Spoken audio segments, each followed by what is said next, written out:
Okay, it's 1:30, so I'd like to call the October 9th Board of Directors meeting to order.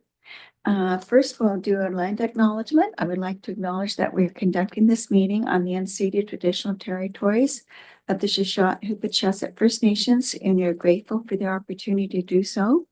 We also have directors calling in from other territories, and I'd like to also acknowledge those nations and express our gratitude and our respect.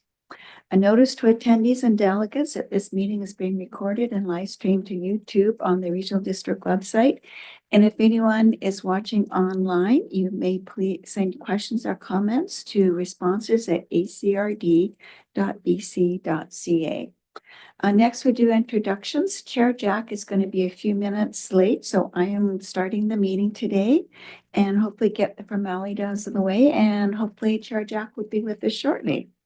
So we'll start with introductions. My name is Debbie Haggard. I am appointed director to the ACRD board and counselor at the city of Port Alberni and vice chair of the regional district. So we'll do introductions in the room first, and then we'll go online. We'll start this way, Heather, please. Good afternoon. I'm Heather Zenner, Manager of Administrative Services. Aklama Penny Cote. I'm the Sprout Lake Electoral Area Director on the board. Thank you. Good afternoon. I'm Mike Sparrow. I'm a Cherry Creek Electoral Director. Jack McClellan, Alternate Director, Beaufort. Daniel Sion, the CAO for the ACRD. Good afternoon. I'm Terry Fong, Chief Financial Officer. Good afternoon. Mike Erg, General Manager of Planning and Development. Good afternoon, Cynthia Dick, General Manager of Administrative Services. Thank you. Next, we'll go online. Director Beckett, please introduce yourself. Good afternoon, everyone. Bob Beckett, Area A, Banfield. Dr. McEwen. Good afternoon, Marilyn McEwen, Mayor of Ucluelet in the Ucluelet territory, which has thunder and lightning at the moment. Oh my goodness. Director Steer. Oh, we can't hear you. It says that it was off mute. Councillor Tom Steer, appointed Director, District of Tofino, and it is not thunder and lightning on this end of the peninsula. So. Thank you, Director Roth. Good afternoon, Susan Roth with Beaver Creek Electoral Area. Thank you, Director Coots. Good afternoon, everyone. My name is Mariah Coots. I'm the Director for the Ho-Chukosset Tribe Government, calling in today and keeping my germs to myself. Thank you, too. And thank you for doing that, Director Minions. Good afternoon, Shari Minions, Mayor for the City of Port Alberni.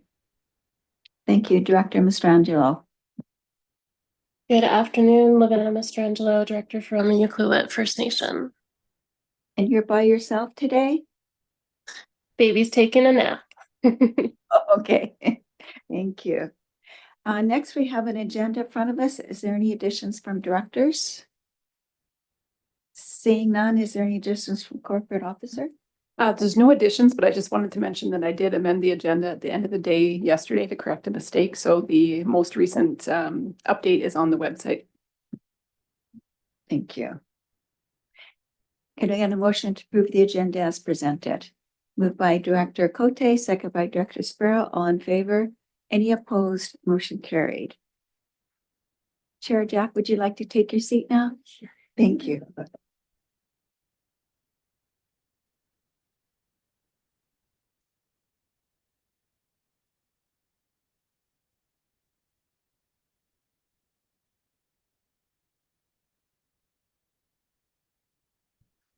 Well, thank you all for waiting. I had to make a side trip to go to the washroom. That's why I'm late.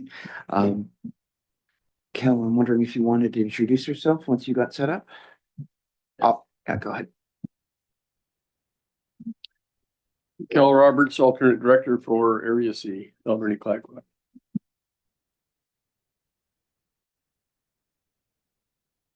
And thank you. My name is John Jack. I'm chairperson and director for Hwit. and I'm a bit late. Thank you for proceeding without me, though. So with that in mind, we're at number 3 of the agenda, declarations. Does anyone have any conflicts of interest? Go ahead. Thank you. I have a conflict with 5A because I'm a member of the Alberni Valley Golf Club. Okay, so for 5A, during the petitions delegations. So,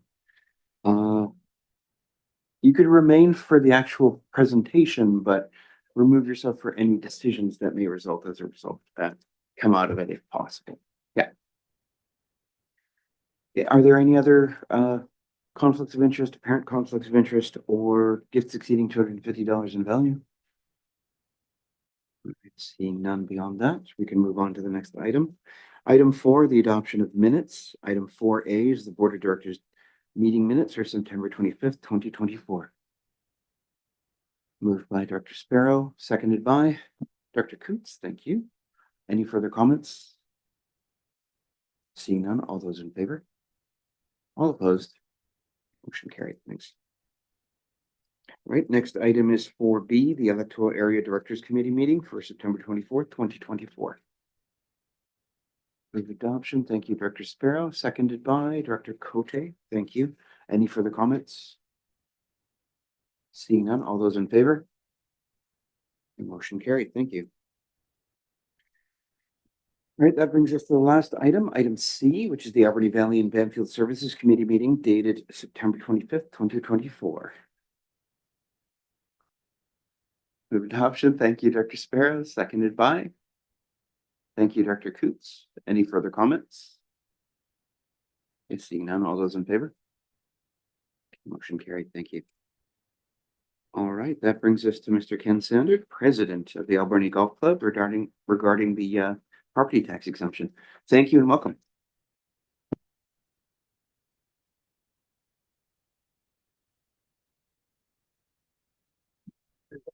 Right? Oh, usually I'm loud enough that I don't need one of these, so I'll try not to yell. Yes, as you mentioned, I'm the president of the golf club, and I appreciate the opportunity to be here to present our view of how the past year has gone for the golf club and what has happened for the city and as well. And it gives me an opportunity to thank the board personally for the support that you've given us over the past 20 years or so since this tax exemption became available. I'm happy to report that we had a very successful season. We're coming to the end of the golf season right now. It's been very busy. Our business continues to grow, and we're excited about that. The opportunities are limitless, really. Ever since COVID, COVID had a lot of downsides to it, but for golf, it was very good. We had a lot of young people who couldn't play other sports take up the game of golf, and we're pretty happy to see that most of them are sticking with it. So the timing was very good for us because we have very much an aging membership, and we needed the youth factor coming into play. So that was very good. They seem to be sticking with it, and it's pretty exciting out there now because it's busy all the time, and that's something that's evolved over the last 20 years or so. But running a golf club is I think kind of like being a farmer in some ways. You're totally dependent on what the weather does and what the season is like, and there's a lot of variables. So we never really know what's going to happen. If it rains too much, people don't play because it's too wet. If it gets too hot, they don't play because it's too warm. They'd rather be out at the lake or in the ocean. And this year was a very good year because we didn't have any setbacks weather-wise. We also didn't have a fire on the other side of the mountain that kept hundreds of golfers away. And so we've come through the season quite nicely. We have a lot of people coming to town for various tournaments that we have, and that was successful for us again this year as well. Our junior program continues to be very active. We have a lot of kids that are playing on a real regular basis, and it's really nice to see these very young kids starting to play golf. They're starting at about age 8 now, and it's a great way for getting families to play the game together. So we're seeing a lot of young families out there now, and we know that the youth is going to stick with the game, especially when they start playing that early. And we have a lot of young adults now that have come through our junior program and are now working in the community and living here and playing golf as well. So that's all pretty positive stuff for us. This year we had our annual charity classic for the 29th year, very successful. The community really comes out and supports this event.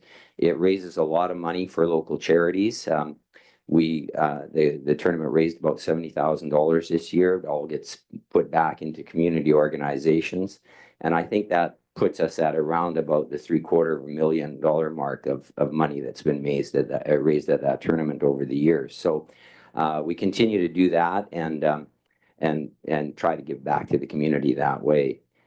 We have our normal number of tournaments. Everything was a real success this year. But the biggest success of the golf club, I think, comes from the volunteers that we have.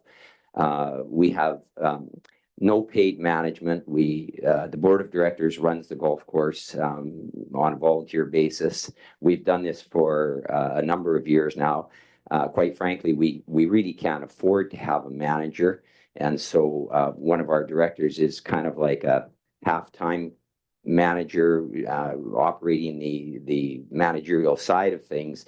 And it's working well for us, but it's an example of how tight of a budget that we're on. And if we didn't have the support that we get, it would be very hard to continue to operate. So any big projects that we do are all volunteer driven. Our members are very supportive of the club, and the board of directors is very active in trying to be innovative and come up with new ways to make the golf course survive. The golf club has been in this community for almost 100 years now. We're going to gear up for a celebration in 5 years, or almost just a little over 4 years. So we're trying to continually improve our facilities, improve our infrastructure. The clubhouse is old. A lot of the equipment is old, but we keep working at it. And in these inflationary times, it's difficult to pay all the bills, but we keep trying to find ways to do that. And we continue to improve. I think anybody who's been at the golf course recently would see that it's better now than it's ever been. And so we're managing to move forward. And we certainly appreciate the support that the regional district has given us and in providing us with this tax exemption. It's critical to our survival, and we hope that you'll continue to support us in the future. And I'd like to thank you once again. And if there's any questions, I'd be happy to answer them. Okay, thank you for that. Are there any comments or questions? Dr. Kose, please go ahead.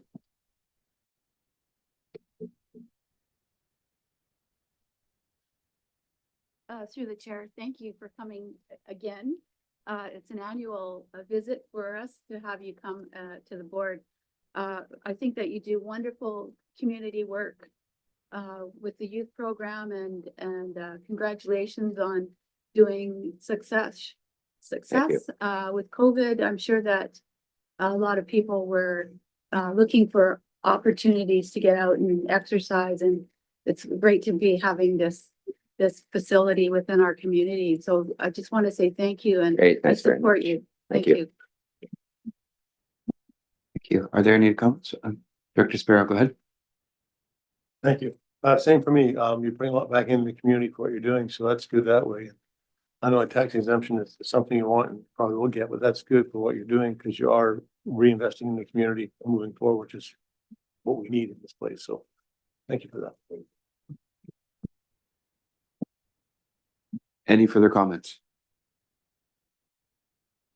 Okay, seeing none. On behalf of the board, I'd like to thank you for your presentation and hope to see you again next year. So in my rush, I was remiss and realized that there's a Huayet item up front at 6A. So I'd like to ask if the vice chair can take that on, and I'll hobble out of the room. One moment, please.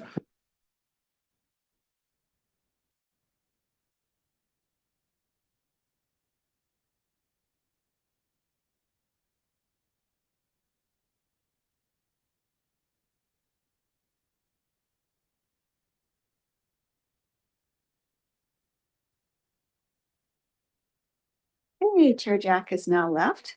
So we have a request for letter of support from the Hawaiian First Nations requesting a letter of support for their funding application through the Rural Economic Diversification Infrastructure Program to build a visitor and cultural center in Anakala.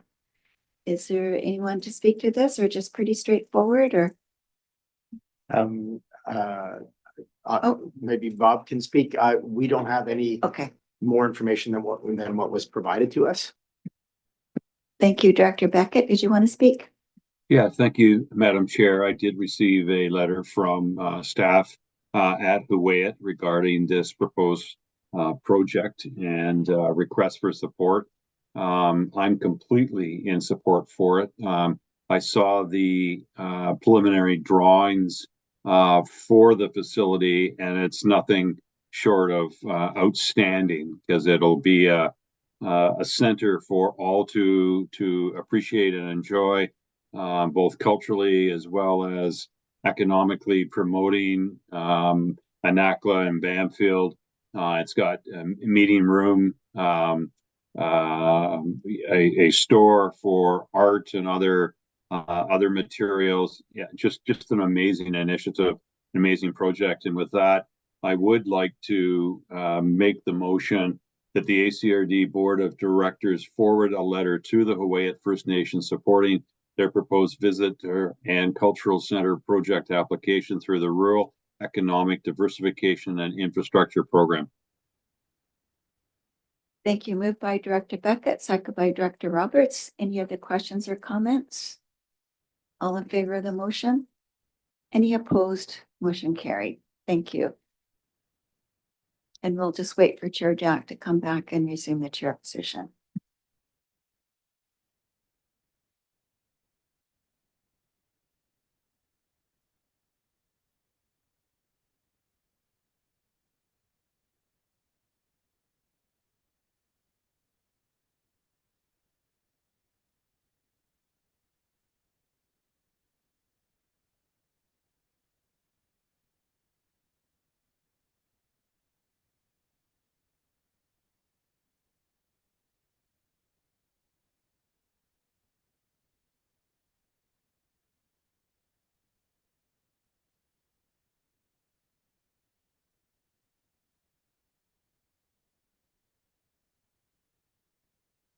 All right, thank you very much.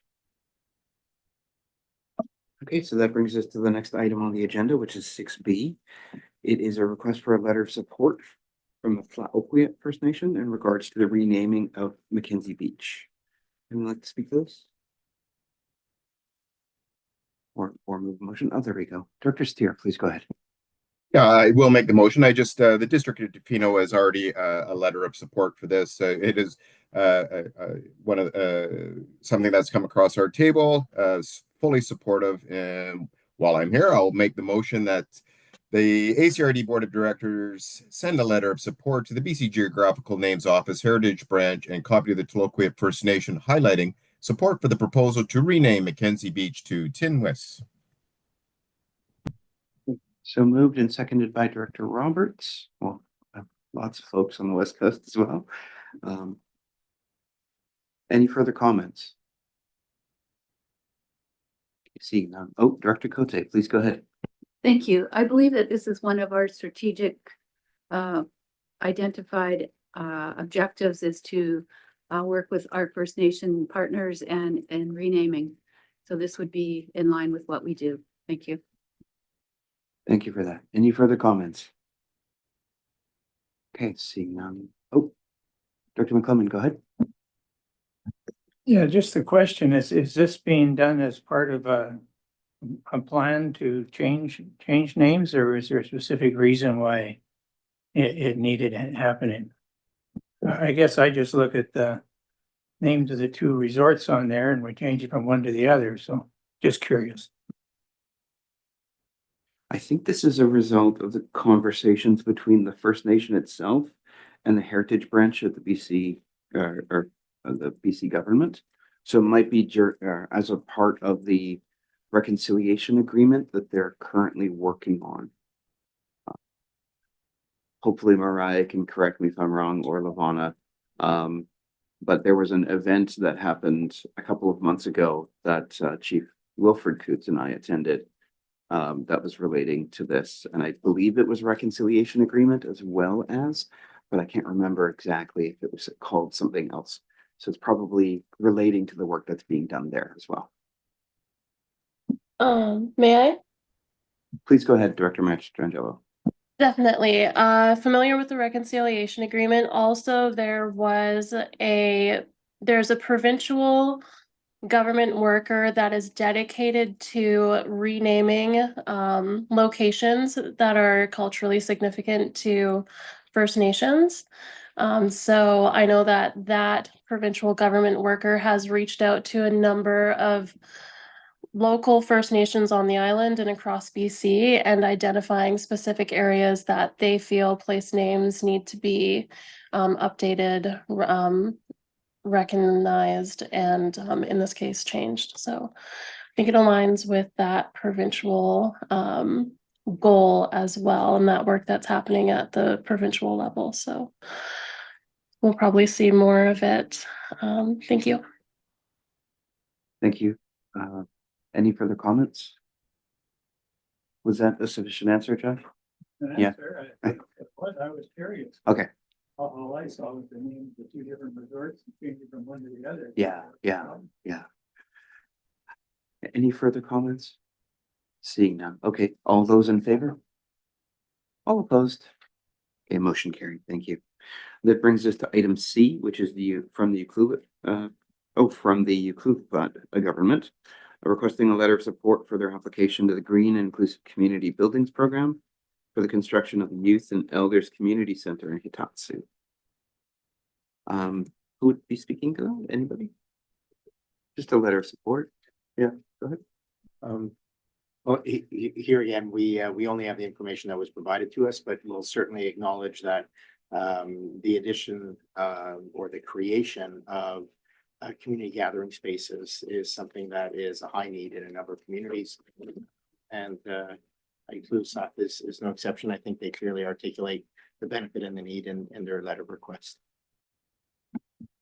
Great. Dr. McEwen, go ahead. Yes, thank you. I just wanted to note that this request came to my office as well for a letter of support, and I did sign that letter of support this morning. So very, very supportive of this project for them if they are successful with their grant application. Thank you. And that was for the district? Yes. Yeah. Yeah. Would you like to move the motion? I would. I will move that the ACRD Board of Directors send a letter of support to the Green and Inclusive Community Buildings Program Review Committee supporting Ucluelet Government's Youth and Elder Community Center project. Do we have a seconder? Thank you, Director Roberts. Thank everyone. Any further comments? Seeing none, all those in favor? All opposed? Okay, motion carried. Alrighty, that brings us into quite a bit of correspondence for information, actually. Would anyone like to pull anything out?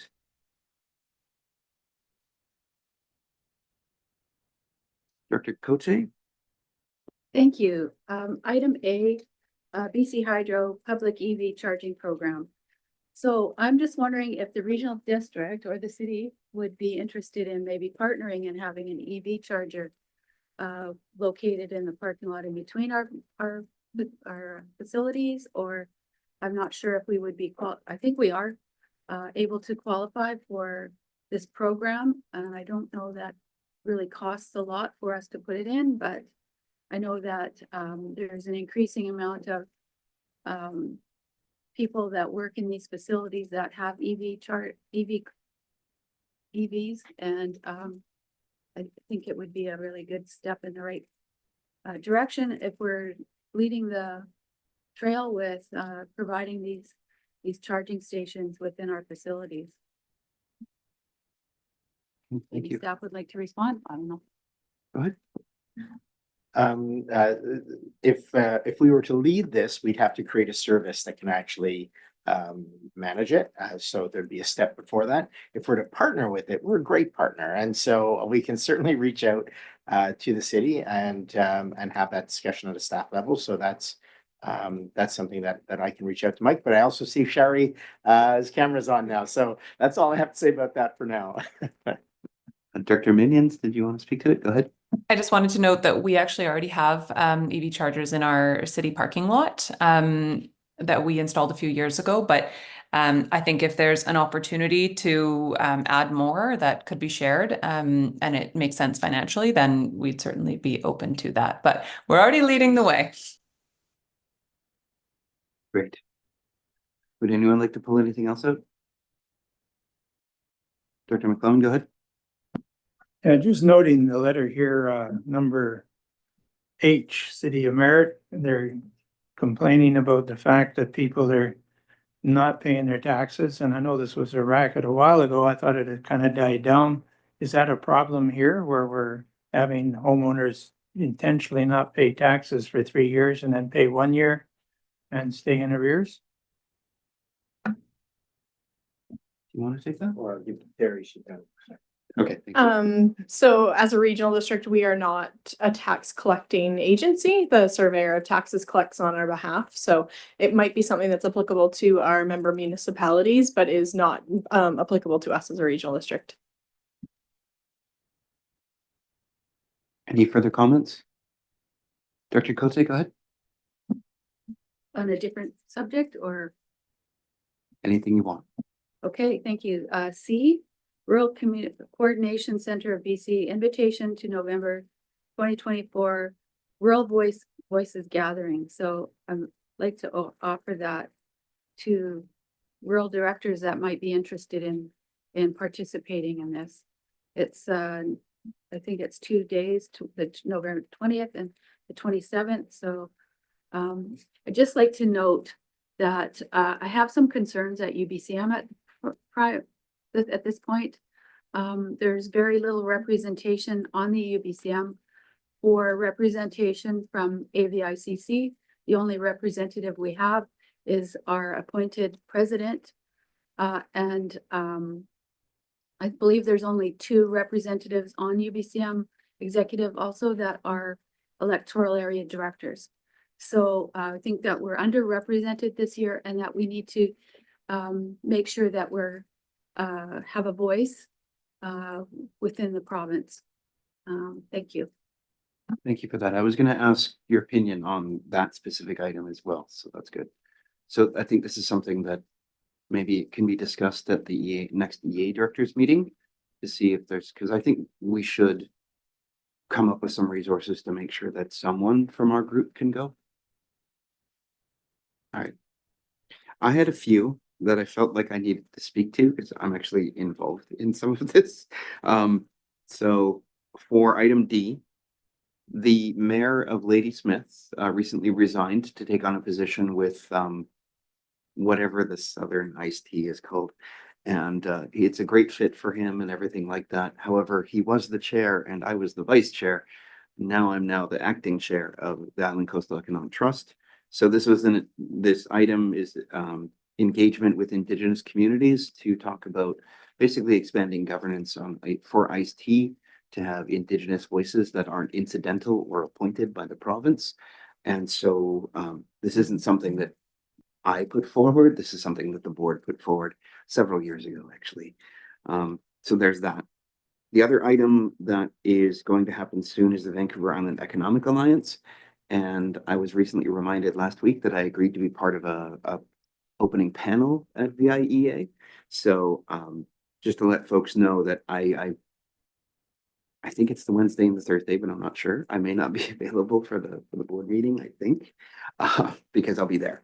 The timing might work out if it's in the morning, though. I just don't know when exactly it's going to be.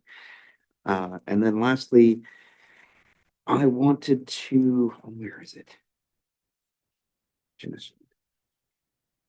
the Community Safety and Wellbeing Conference. I wanted to ask if there was anyone interested in going to that, or if the city of Port Alberni is planning on attending. It just does seem like that community safety aspect is quite important to every community in PC, and wondering if there was a willingness to attend or interest. Director Haggard? Dr. Minions, do you know if anybody from the city is attending this? Because I was wondering the same thing. I don't think we have anyone yet specifically registered, but it's a topic of discussion, I think, for our next meeting. Okay, let's stay tuned then. But if there's interest, we can put it in other reports or late reports. So thinking over it now, Director Cote, go ahead. Thank you. Could staff be attending this as well? Someone from staff. I'm just thinking, possibly someone like our contractor from the health network, say. We hadn't planned on it. I just was at a meeting, island-wide meeting with Marcy yesterday, so I will follow up and ask. But if the board would like staff or a contractor to attend and report back, we can always arrange for that as well. Thank you. And lastly, I just wanted to acknowledge the item E, Foster Family Month, coming from Hoyt, where we went from 40% of our children in care. Having foster families available is extremely important in order for the whole system to work. I'm not just speaking from an Indigenous perspective, but even being signed up partially for the respite part for foster families. My wife and I realized that it's something where it needs a lot more attention from the community as a whole. And I do know that it's hard to volunteer at one's time, especially when we're in an economic pressure period. However, it's for the kids, and taking care of them now can create stability for the rest of their lives. So not saying anybody here has to do it, just that it's important enough and warranted to speak to it during the meeting. Somebody may watch this at some point in the future. I'm wondering if anybody, oh, go ahead, Director Cote. Two more items. There's this communications was correspondence was full this time. Just pull out I and J. I just want to make comment.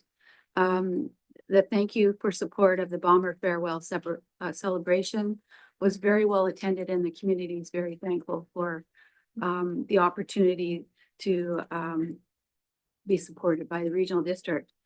We did signage for them, and yes, so just recognize that. And Jay, the Youth Parliament of British Columbia, if anyone has any youth that they could think would be well suited to going to this, I'd really support them being sent. I don't know that we compensate in any manner through the regional district, but AVICC and UBCM have programs where students attend, and I think it's most valuable to have our youth understanding what the future could bring for them in a government position at any level. Thank you. Thank you. Would anyone like to move to receive the correspondence for information? Thank you, Director McClellan, seconded by Director Sparrow. Any further comments? It's seeing none. All those in favor? Motion carried. All right, that brings us into item 8, request for decisions and bylaws. Item 8A is a grant application for community emergency preparedness. Terry? Thank you. So this is a grant opportunity that this is a third year, I believe, we've had this grant opportunity, and we are asking for $40,000 per fire department for our region to support the fire department's operations within the guidelines of the grant. So just looking for the director's support to submit this application. We have been successful in our last 2 years and are continuing to replace equipment and grow the tools that they have to do their great work. Any further comments, Director Sparrow and then Cote? Thank you for that. I was reading through it, and it says to the purchase of forest firefighting equipment and training of staff. Does that mean we did for just regular firefighting equipment, or have we forest firefighting equipment? I think it is it can be used for regular, but it is focused on the interface, the wildfire interface fires, is kind of what this is geared for, but it is somewhat generic gear. Like, I don't know exactly, I don't know if the departments have fully defined what they're applying for this year. However, like last year, Bamfield got turnout gear. Oh, sorry, Daniel does have something to add too. I can add some more specific details to that. So like this year, as an example, forestry specific hose is on the list. Hose tester, hose dryer, one that we can set up outdoors. Additional nozzles, radios specific to the work that needs to be done. And then the training, the urban rural interface training are some of the examples of the specifics. We have slightly different lists for each one of the departments, but it just gives us a good example. And to understand that when some of the hoses that we're looking to purchase are actually replacing some of the hoses that were used last year that may or may not have been perfectly suited to the task. So it's just to say that it helps properly equip and removes the burden of that support from our local taxpayer to the province. Thank you. Director Cote and then Director Beckett. Thank you. So my question is, through the chair to staff, can the project be something that we can all contribute to, or is it specific to each one of the fire departments? So if we wanted to buy a piece of equipment, could we all go in on it? Thank you. And in this case, we do collaborate, but there are specific lists that each one of the departments was looking in order to satisfy their individual departmental needs. But I do want to reiterate that on all fronts, our departments are collaborating, do have that open line of communication, do share, and via Charlie, who's unfortunately sick today, do share all that through so that there is collaboration and coordination in our efforts. So wherever there's larger things that we can examine, that's always considered. But in this case, we're really going 40,000 per with a specific list. Thank you. Director Beckett, please go ahead.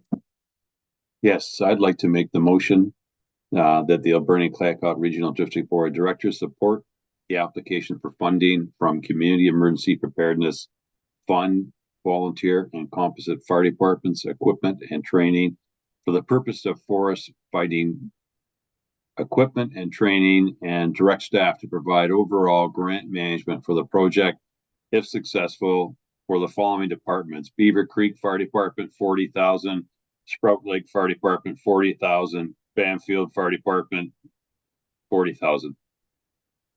Thank you. Do we have a seconder? Thank you, Director Roberts. Any further comments? So I'm supportive of this letter or this application for funding. If we're successful in getting it, I did note that it was forest firefighting equipment for some of it. And on Monday, I attended the Indigenous Business Awards put on by the BC Achievement Foundation. And one of the winners was actually they're called Ash Fireware out of Cranbrook, BC.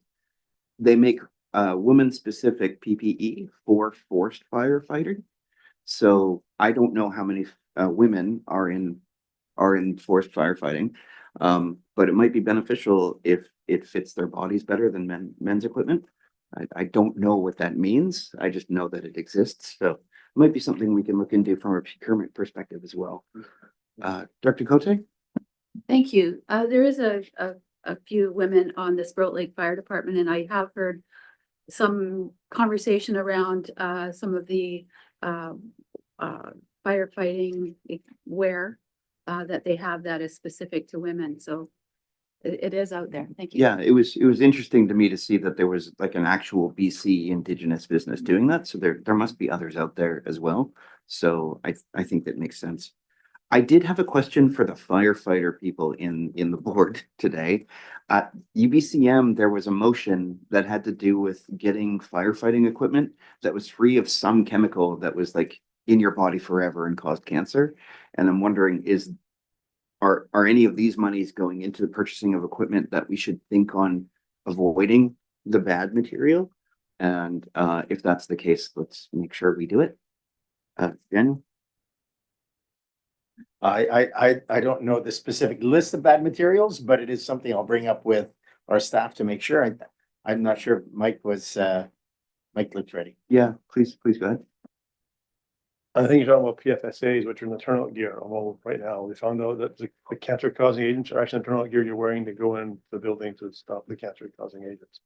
So if you long don't have turnout gear, like your Scott Air packs are fine, your everything but your, and there is new gear out there now they're starting to do that with.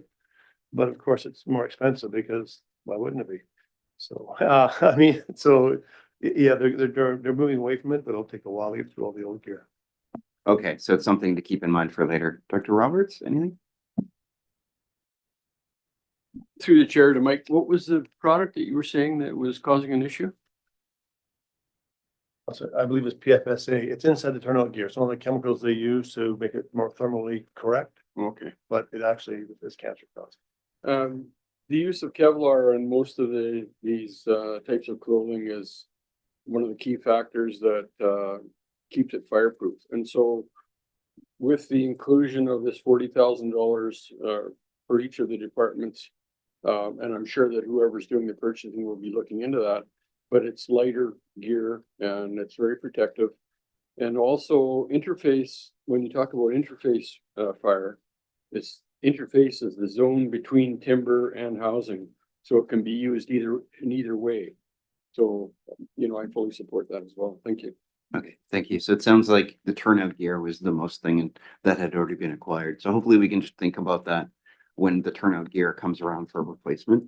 Yeah, okay. Thank you for entertaining that tangential question. With that, we do have the motion moved and seconded. Any further comments? Seeing none, all those in favor? Motion carried. Thank you.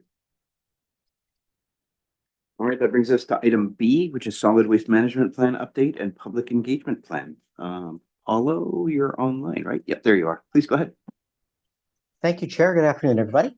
As you can see before, you've got a report from the Electoral Area Directors Committee. Recommendation is to move forward with endorsement of our public engagement plan. As a brief background, again, we had discussions at board level, looking at the draft strategies, the plan update of where we're at, and focusing on the level of engagement out in the various communities. And one of the highlighted pieces that were raised was the need to have additional outreach in the electoral areas within the Alberni Valley specifically.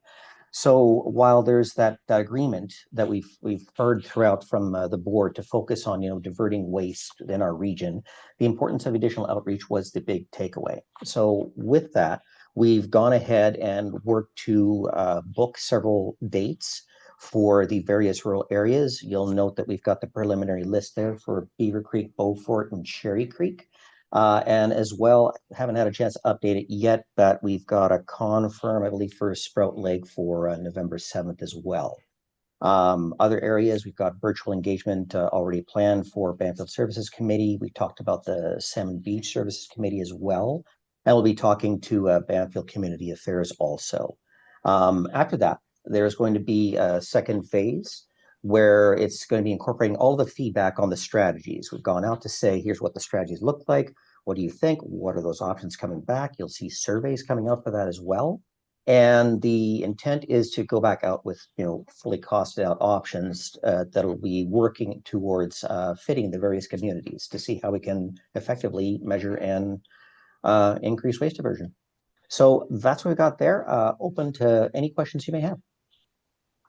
Thank you, Paulo. First up, we have Dr. Roth, and then Dr. Steer, and then Dr. Sparrow, and Dr. McClellan. Thank you.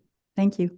Thank you, Paulo, for setting up an engagement session for Beaver Creek on November 6th at the Beaver Creek Community Hall. Sometimes it confuses people because that community hall is actually in Beaufort, but I'll help getting the word out there.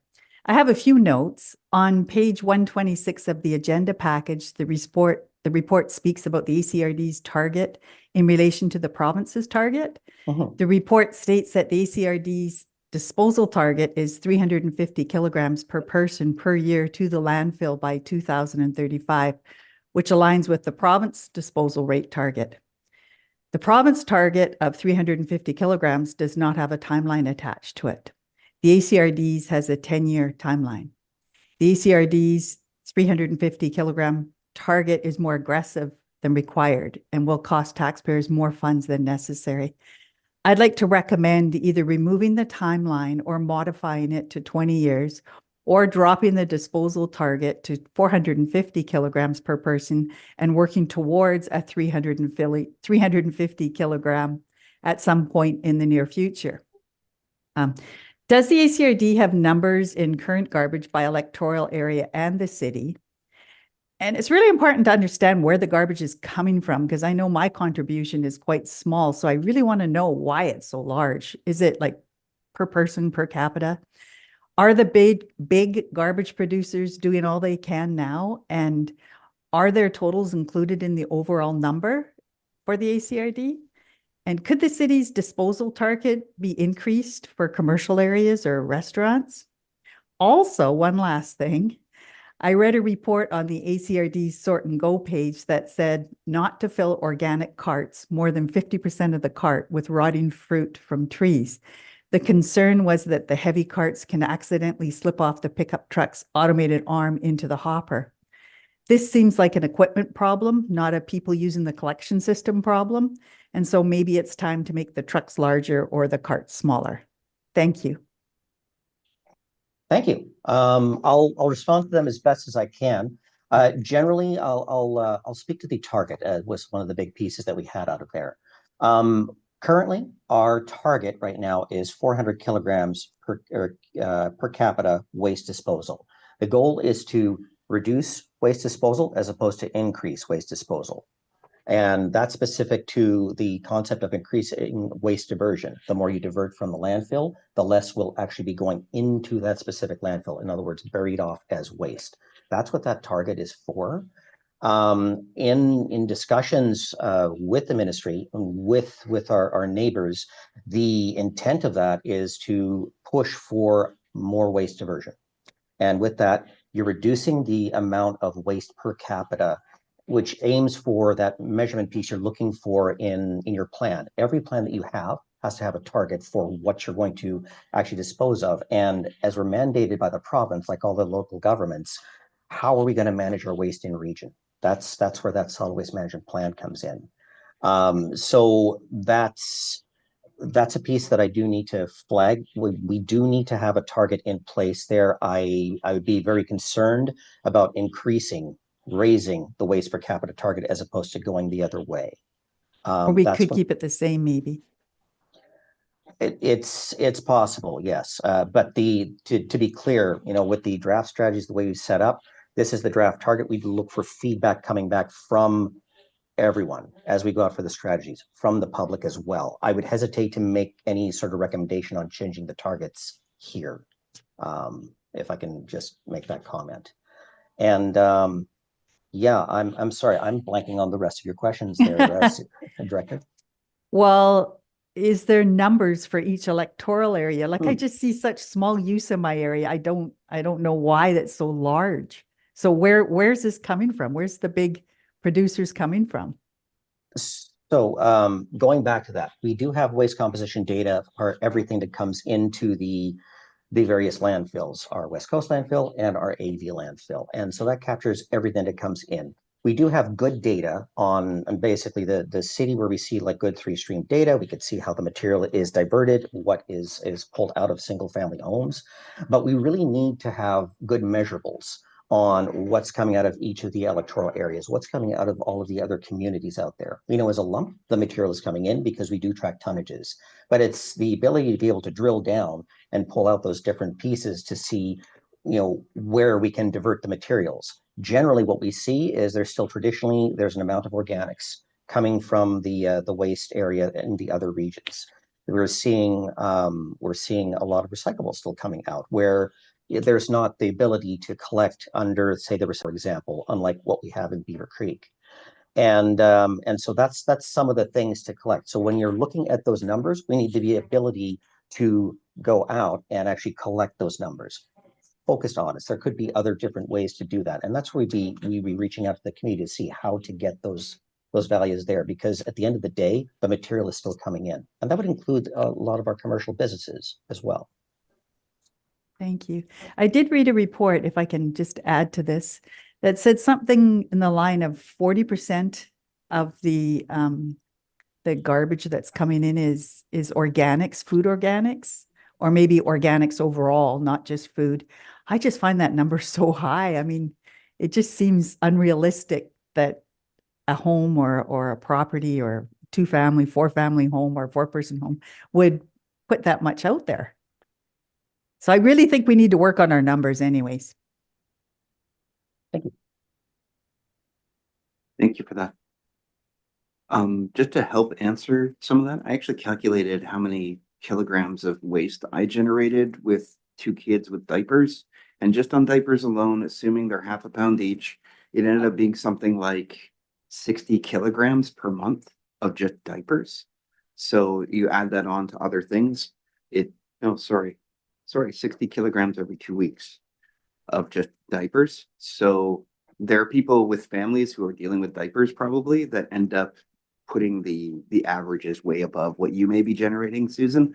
And I think just families are probably part of that. Next up, sorry, can I just say one thing about that? Go ahead. Why use disposables? Maybe it's an education thing too there, right? Because it's more convenient and we have had 3. So as other people are free to drive gas guzzling vehicles, families are free to buy disposable diapers. That's part of it as well. Director Steer, you're next. Please go ahead. Yeah, thank you. Thank you, Paula, once again. And I just maybe to help with Susan and some of the Director Roth, some of the work that's been done in the Solid Waste Management Committee, where we've looked at a lot of the questions that you have brought forward. And one of the areas, and I think Paula did explain around those aspirational targets of 350 kilograms per person. It is something that is aspirational, and we do need targets to be working towards. And I think it is important to also recognize that in the long term, this is actually going to be saving money for not just for all of the participants in all of the regional district, because when we can extend the life of the landfills, it costs a lot of money to put those to bed and then create new landfills. And so in the long term, this is a multi-year look at things. That's an important piece of that puzzle that goes in. There's been a lot of really excellent work on the committee we have a very diverse group on the committee, mostly centered in the Alberni Valley, from electoral areas to businesses to school districts, the list goes on. And so this has been quite a lot of work that's gone into analyzing and thinking about it. And I think part of the engagement process, and I'm super glad that the electoral areas are going to have the opportunity to speak and have input. And I think that would be an excellent area to engage with the communities to explain some of the benefits of looking at some of the potential strategies and options, and to be able to engage with the electoral areas specifically in those areas to look at what the benefits are as well. And there's nothing that has been written in stone at all. This is a part of that public engagement process. And those pieces of information will be important for the committee to be able to be here and to be able to make recommendations back to the board. So I'm really looking forward to the participation of the electoral areas specifically. And I know there's been a lot of consultation already through the representatives on the Solid Waste Management Committee, and they have done a tremendous amount of work on there, as has staff. So I just wanted to throw that in there, and I'll wait to hear the rest of the comments, and I would love to make the recommendation to the board. Okay, we'll come back to you after Director McClellan. Next up is Director Sparrow. Thank you for that. A few different questions and other ones. The 350 kilograms per ton per person, that probably includes a lot of industrial waste. I got a report here from it's Southern Ireland, right? 22.7% of their garbage is industrial waste. And they have got a program in place from the NIMO down to Victoria to reduce that and to recycle it. Are we going down that route, or are we looking at that route, or do you know of how it's working at all? So that question. So that track is called ICI, Institutional, Yes. Commercial, and Industrial. So it's a separate conversation per se, but it does bring up the average because of the way that it's calculated. It's not, we're not just talking about residential garbage production at that point. So it is something that we do need to pursue as a part of what we're going to do. The problem right now is that there, I think, some provincial rules and regulations around ICI being handled differently, like they get an exemption. Mhm. And so that's been the target of conversation at AVICC and UBCM. And I think they just have a stronger lobby, honestly. So I think that's something that definitely merits discussion. Paulo, please go ahead. I may have said something wrong. No, thank you, Chair. I think you captured the bulk of it. To add to that, that is one of the strategies that is also included, looking at construction, demolition, looking at ICI. The piece with ICI, and I know that's been chatted at with UBCM, is when you look at the recycling regulation, which governs pretty much anything to divert around stewardship programs. There's a lot focused on residential. There's not a lot focused on construction, demolition, ICI material. That's where that big push comes in. So it kind of leans into that exemption piece you were looking at. Regulator voice is really huge when it comes to that because it helps compel that piece to divert those materials. And that's part of the conversation that's going on. Hope that helped. Yeah, I think that raises some supporting elements for what Director Roth had brought up in regards to, in order to help residential taxpayers, it just might be that we talk about ICI and construction demolition items a lot more vigorously. You might be just moving it from one hand to the other though, because there's going to be business interests involved in that conversation, but it might be the right place depending on how the percentages end up, right? So I think that warrants a lot of investigation. So thank you for that answer, Paula. And good question. Thank you. Thank you, Norm. Please go ahead. Thank you. So that 350 kilograms, does that include the ICI or is that separate? Because our landfill is our landfill and filling it up is filling it up no matter where it comes from. So how do we address this so we get around that issue? It includes ICI. Yeah, so Yeah. part of 350. Yeah. So we can reduce it by 22% by just fixing that little problem. It might be more given the nature of the Alberni Valley as well, right? Because there's a lot of commercial and industrial activity here. So definitely warrants a conversation. I have Director McClement and then Steer, and then we'll get to. Yeah. One more. Little, Go ahead. So thank you to Paulo for putting up this information going out to the rural areas to, because we need information out there. Right now, the answer is no, because we don't know the question. So I'm going to lean on Paulo and hopefully he'll have information out on the website that I can copy and paste to mine to let people know why we need to reduce this and how we need to reduce this, including not only the residential aspect of it, which is what we're doing right now, but also the commercial aspect, especially industrial, because working in heavy industry, I know that their recycling programs are somewhat lax, is a good word we'll call it. So if we can reduce that and make our landfill last longer, I'm all for that. Thank you. Thank you for that. I think it also begs the question about how this interacts with agricultural producers, which should be held at a different standard too, because they're farmers. Okay, Director McClement, please go ahead. Yeah, I had most of the same questions as the Director Roth and most of the same suggestions. And the Beaufort district is not at all happy with having to pay more for something that someone else is probably going to make more use of. So I'm noticing on the motion here that you've got two parts to it really, that we're accepting the plan and the engagement schedule. Can we divide that up and accept the engagement? I think it's a very good one now, and give people time to talk before we put up we put down, I guess we're calling it, the goal to 350.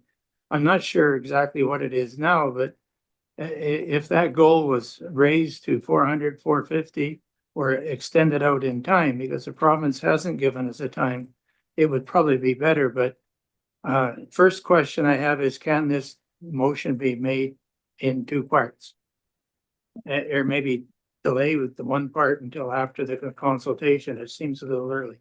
Yeah, from my memory of the discussion we had at the Alberni Valley and Banfield Committee about this. The two are linked. We need to have the plan update in order to engage on it. And so I think they should be linked as a result and should be tested as such. So while we can, from a legal perspective, split them, not endorsing one means the engagement plan doesn't really matter at this point either. So there is timing involved in that too. Paulo, okay, he put his hand down, so I think I said it early. Any further comments on? Okay, so I do have Director Steer and then Roberts and then Haggard and then Roth. So Director Steer, please go ahead. Yeah, I was going to make the motion, and I do think if you read the motion itself, and they are they are linked very closely, but it is a plan update. This is not the plan. I think that should be clear. This is an update for the board to have an idea, and this is what will go out into the engagement process. There will be a plan solidified and that the board will give approval to. This is not the plan at this point in time. I just wanted to make that clarification. So I will read the motion that the ACRD Board of Directors endorse the report regarding the Solid Waste Management Plan update and public engagement plan, which is amended to include additional outreach for individual rural areas so that they be given the opportunity to discuss diversion options for organics and recycling. Seconded by Director Cote. So I'll just put that on the table now. Next up, I have Directors Roberts, Haggard, and then Roth. Director Roberts, please On go the ahead. motion? No, just to speak. He's got a motion. Yeah, it's been seconded. So the motion is there, but we still do the speaker list. Okay, I'll wait. Well, I got it. Okay, I'll put you on after Director Roth. Hey, Director Roberts, please go ahead. Yeah, through the chair to Paulo, one of the rural areas you mentioned was Salmon Beach. I will be attending the meeting and chairing it for Salmon Beach upcoming meeting. And I'd like to have a chat with you beforehand. I know that we've put in electric fence around the garbage area for bears. And so I want a little more detail on what the future plans are, what you're thinking. So thanks for that. Thank you. Director Haggard and then Director Roth. Thank you, Chair Jack. I'm not going to support the suggestions from directors about increasing the diversion rate because we're working really hard here to try and extend the life of the landfill.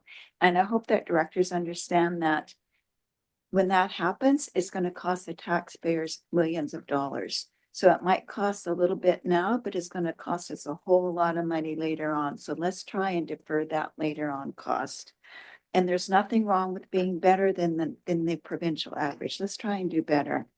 And when you talked about commercial waste, the city demolished the whole Somast site, and the diversion rate was between 95 and 96%. In fact, Paul took me aside one day and said, "Where are you taking your waste?" And I said, "We're not. We've recycled, repurposed, sold, done other things with it." So there's very little things that were taken to the landfill. So I think that's a really good example of how commercial waste can be dealt with. So very proud of that, actually. Thank you. Okay, thank you for that. Next up, I have Directors Roth and then Director McClellan. Thank you. I just wanted to note, okay, Beaver Creek has a recycling program that works very well. And so that's probably why I see less of a problem in my area.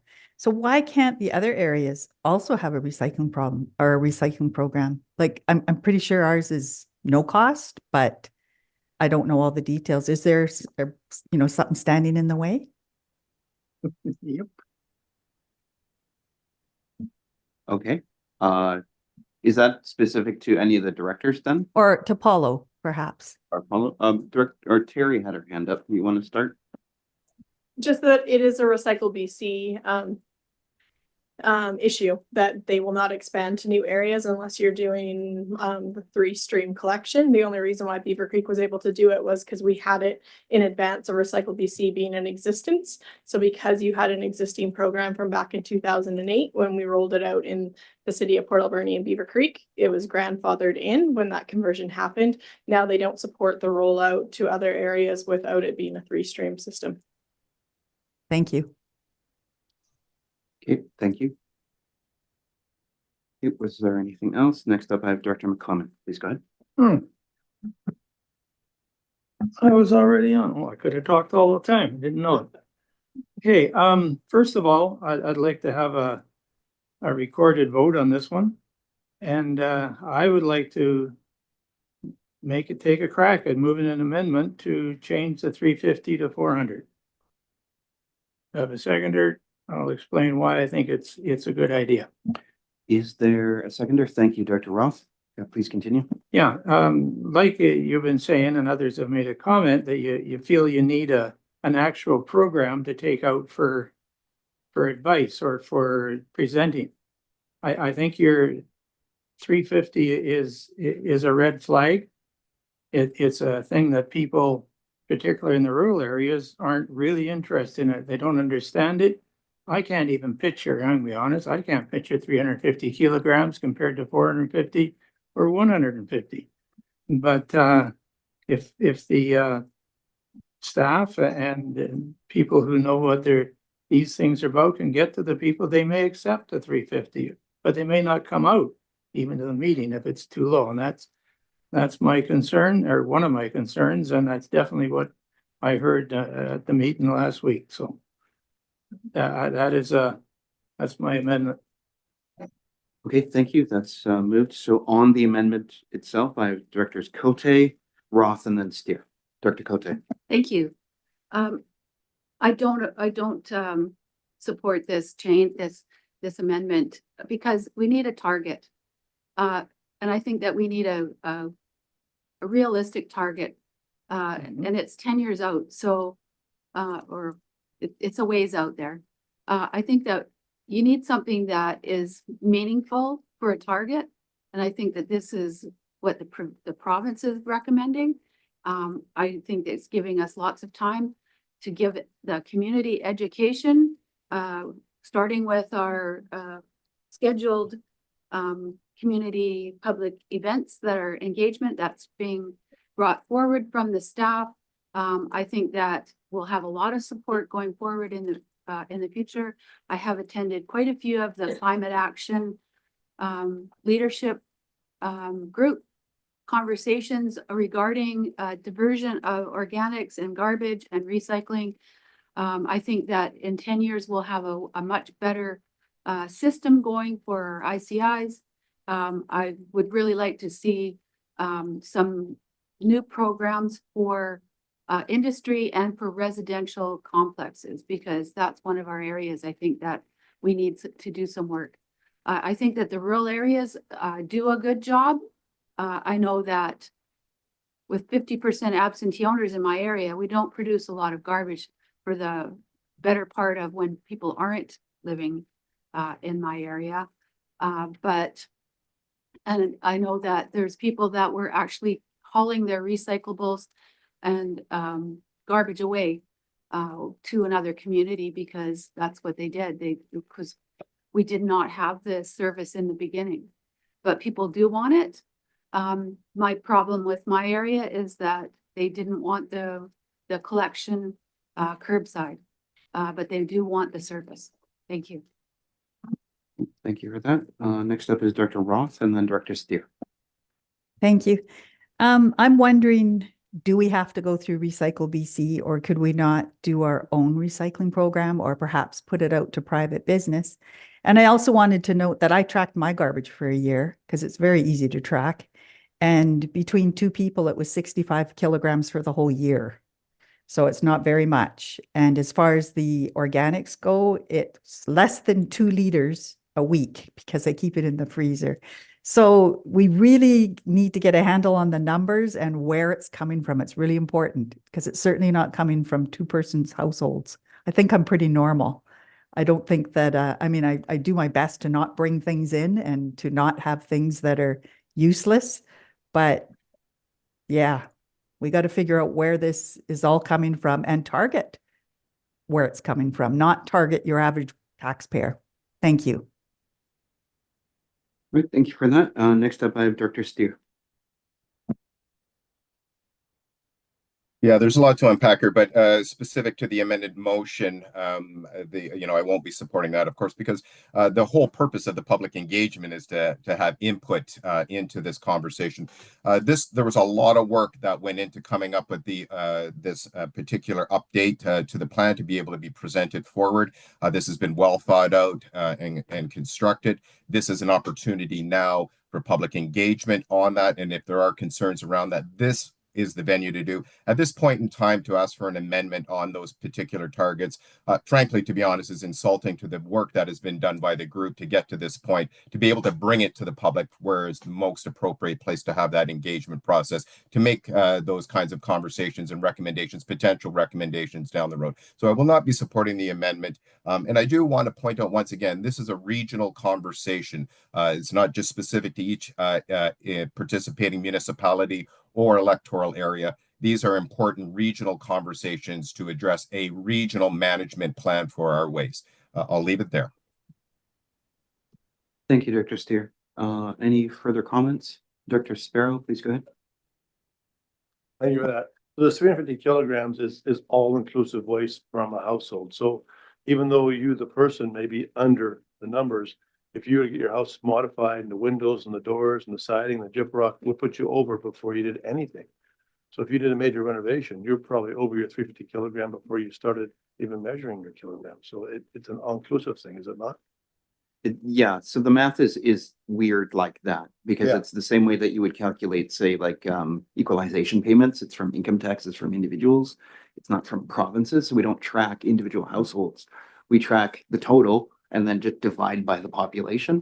So that leaves a lot of vagary in there, right? So to think about it from a household by household basis doesn't really help when we're talking about this math, which is why conversations about ICI are important, but also where it comes from is subject to a lack of information, I think. So having targets and then moving on them and then figuring out whether or not that's actually useful, probably useful as well.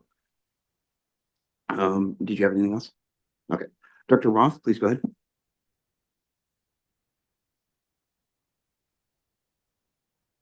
You are muted.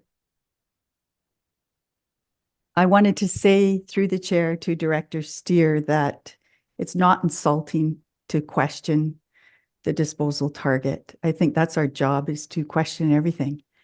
Thank you. Okay, thank you for that. All right, so are there any other comments? You see, now I did have a question for Dr. McClellan. You did say that you had amendments. Is this the first amendment that you were going to put forward? Are there any others? Well, there sure wouldn't be if it passed. I'm thinking about it, but probably not. See what happens here.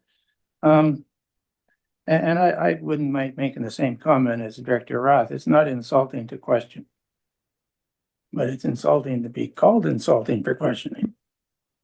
Hi, thank you. Any further comments? Okay, so this is on the amendment to move the target from 350 kilograms to 400 kilograms. Okay, all those in favor of the amendment? Sorry, and did you want a recorded vote on the amendment? Yeah, it is. So I'll call out, but I'll have to, please keep your hands raised if you're voting for the amendment. Dr. Roth, online, okay, and here. Director McClellan, any more? Okay, and all opposed? Okay, I'll start online. Director McEwen, Director Steer, Director Coots, Director Beckett, Director Minions, and then here, Director Roberts, Director Sparrow, Director Cote, Director Haggard, and Director Jack. Okay, so the motion is defeated. Oh, I'm sorry, Director Mastrangelo as well. Ooh. Is it, that's the rain, eh? Okay, well. Okay, any further comments? Okay, so we revert back to the original motion. Are there any other comments? Okay, seeing none, all those in favor? Okay, all opposed? Or do you want it? Okay. Oh, okay. So do it for both? Okay, all those in favor, please raise your hand. Okay, Director McEwen, Director Steer, Director Coots, Director Beckett, Director Mastrangelo, and Director Minions. And then here, Director Roberts, Director Sparrow, Director Cote, Director Haggard, and Director Jack. I didn't raise my hand, but I'm the chair. Okay, all those opposed? Online, Director Roth and Director McClellan. Okay, motion carried. Any further comments? Okay, seeing none, we'll move on. Okay, so that brings us to item C, which is the Development Approvals Program Consulting Services Award. Mike's here. Hello, Mike. Please go ahead. Hi, thank you. So this is we have a grant application for a development approvals program. So the ACRD received this grant funding from the province of BC to conduct a review of the development application process. And this is applying to both the planning applications and building permits. 4 proposals were received, and it is recommended that the board award McElhaney the contract. The work would start as soon as the contract is awarded and would wrap up in late spring. This work will include a review of internal processes, input from staff, engagement with electoral area directors, advisory planning commissions, applicants, and contracts. And I'm happy to answer any questions anybody has. Director McClellan, please go ahead. Yeah, first of all, how big a backlog do we have that this is necessary? I know I've heard a lot of complaints lately, but then I hear a lot of complaints sometimes anyway. But how big is our backlog? Like how many have we got waiting to go? Applications, I mean. I don't have those numbers. They will be coming to the electoral area committee next week. We'll do a review of those. You know, certain application we have, you know, depending on staffing levels, had waits. I'll just talk in generalities around I would say 10 weeks for a building permit. We shoot for about 4, and that's once we have a complete application. Planning development applications really vary. There are processes involved, sort of regardless of the backlog, that would be part of this review. So, for example, we have development variance applications that are reviewed by the Advisory Planning Commission. They come to the board first time, go out for notification, and then come back to the board the second time. An example, we have an application on the agenda coming up. I think it's the 3rd one we're going to look at. It was reviewed the first time by the Advisory Planning Commission in June, based on some input that the Advisory Planning Commission wanted. It went back in August, and then it's coming to the board now. So those are the kinds of, you know, I'm just using that as an example of the types of processes we use. For rezoning applications outside of where we have the province changed the regulations around public hearings for residential uses. We still have other applications where we will hold public hearings when it complies with the OCP. For example, if it's in a commercial, industrial, or you know, agricultural or A-zoned area, we're still holding those public hearings. So it's looking at those types of things, and you know, what's involved in the application process, where the ACRD has control of things. It would also look within the building permit area. You know, are there opportunities to fast track certain types of building permit applications to improve housing? Again, sort of before the clock starts ticking, there's often back and forth. So we'll be looking at those things. So hopefully I answered the question sort of the best I can. Yeah, thank you. Being someone who just happens to hate voting for a consultant to do anything, I know sometimes we need them. The question I do have about this one is after the 8 months is up, are we going to accept what they say? Are we going to improve? Are we going to do anything? Or is it just going to be the same? I mean, I'm not saying what's happening now is really bad, but I do hear a lot of problems from developers and so on showing up at a hockey game and get your ear full. That almost feels like it's also for the directors to keep in mind too. So. Do you want a response or? Yeah, I guess it was, yeah, well stated though. Daniel, go ahead. I'll still respond. I mean, at the end of the day, the whole point of this is to bring forward some possible recommendations that we could look in order to implement change. And we applied for this grant to get the money for this grant originally before going to find a contractor. Because we didn't have the time or the resources internally to do the only alternative to status quo, which is to review the process. And so by bringing somebody in and having a grant to pay for it, it's a bit of a win-win because we can answer that question on whether an improvement in process will gain efficiency or whether what we currently have in place is the most efficient process, in which case then when people want faster, the answer is more people. And so, well, and I, you know, like we've heard numerous times at a staff level, you know, can we do this faster without adding staff? And this is what we're aiming to explore. Can we use AI? Can we use explore procedural changes where maybe people are uploading things online rather than waiting for a building inspector? There's many things that we could look where we could potentially automate our process and put more into the hands of either reputable builders or the public, as the case may be, and still generate the standard while doing it faster. We ourselves aren't in a position, we don't have the resources to do that review. We are obviously going to have to commit resources to working with the contractor, but at the end of the day, what we want is their recommendations to bring to the board. If the board sees value to that, they'll endorse the recommendation. If they don't, we'll continue with status quo. okay, then that's fine. And just so we have a recorded vote, please, because it's weighted. Okay, thank you. Dr. Cote and then Director Haggard. Thank you. I think that most of my questions were answered by our CEO. So I could agree that I'd like to see improved processes come in. I don't want to see a plan that's just a cookie cutter. I want to be able to have a allowable diversion, and just wondering how much of this proposal will actually say we need to do staff education. So I see another dollar coming at us for that. Thank you. So part of the contract would be addressing the change management internally or within the ACRD component. So that is part of it. You know, as staff, this is something, you know, we want to and are excited at looking at.